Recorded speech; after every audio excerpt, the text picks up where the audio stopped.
500.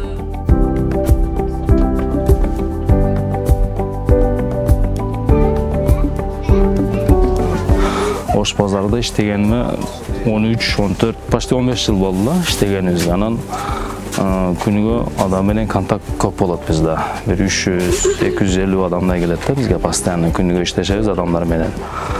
Анан бир айтып кетер элем, вакцина алдык эле.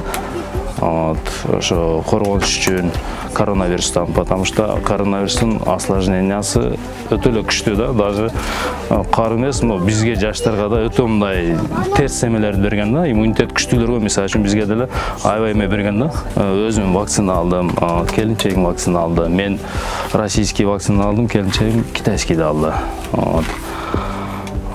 Эч мындай айырмасы деле жок, айтайын, побочный эффект деле болгон жок.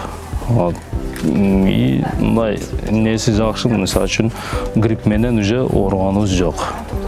Анан биринчиден ошо үй бүлөнү, өзүбүздү кам көрүп ошо вакцина алдык эле.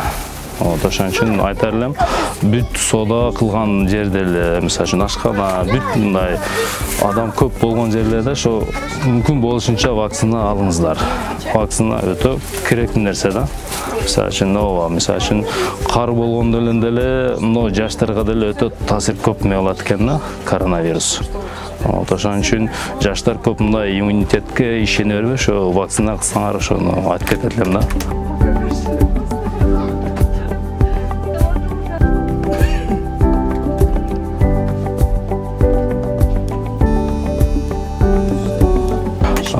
Коронавирустун эң туура алдын ала турган эмеси бул менин оюмча бул эмдөө да.